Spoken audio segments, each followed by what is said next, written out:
എനിക്ക് ആദ്യമായിട്ട് സാലറി കിട്ടിയത് ഒരു സോഫ്റ്റ് ഡ്രിങ്ക് കമ്പനിയിലാണ്. അത് നമ്മളെ ഇന്ത്യയിലെ കേരളത്തില്. ഇതൊരു കാർബണേറ്റഡ് ഡ്രിങ്ക്സ് ഉണ്ടാക്കുന്ന കമ്പനി ആയിരുന്നു. ഒരു സ്റ്റാർട്ടപ്പ് കമ്പനി ആയതുകൊണ്ട് തന്നെ നമ്മൾ എന്തൊക്കെയാണ് എവിടെയൊക്കെ ചെയ്യേണ്ടതെന്ന് ഒരു ഐഡിയ ഇല്ലായിരുന്നു. എൻ്റെ റോള് ക്വാളിറ്റി കൺട്രോളർ എന്നൊക്കെ ആയിരുന്നെങ്കിലും ഞാൻ അധികവും പ്രൊഡക്ഷൻ പ്രോസസ്സിലായിരുന്നു നിന്നീനത്. നമ്മൾ മെയിനായിട്ട് ഈ ഡ്രിങ്കിൻ്റെ ഉള്ളിലേക്ക് കാർബൺ ഡൈ ഓക്സൈഡ് ചേർക്കണം. അതിനായിട്ടൊരു കാർബണേഷൻ ടാങ്ക് ഉണ്ടാവും. അതിൽ മെയിനായിട്ട് പ്രഷർ ഇങ്ങനെ അഡ്ജസ്റ്റ് ചെയ്തുകൊണ്ടൊക്കെ ഇരുന്നത് ഞാനാണ്. ഡിഫറെൻറ്റ് കൈൻഡ് ഓഫ് ഫ്ലേവേഴ്സിൽ നമുക്ക് ഡ്രിങ്ക് പുറത്തിറക്കേണ്ടി വരും. അപ്പോൾ ഫ്ലേവേഴ്സ് യൂസ് ചെയ്തിട്ട് സിറപ്പ് ഒക്കെ ഉണ്ടാക്കിയത് എൻ്റെ മേൽനോട്ടത്തിലായിരുന്നു. ശരിക്കും അതൊരു R&D ചെയ്യേണ്ട ജോലിയൊക്കെ ആണ്. പക്ഷെ അവിടെ ആരും ഇല്ലാത്തതുകൊണ്ട് ഞാൻ അതിനും ചെയ്തത്.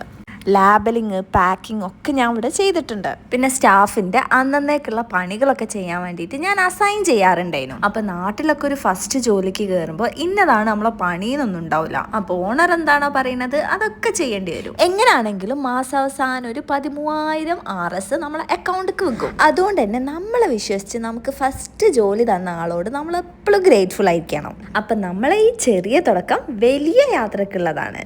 എന്നാൽ ശരി, ബായ്.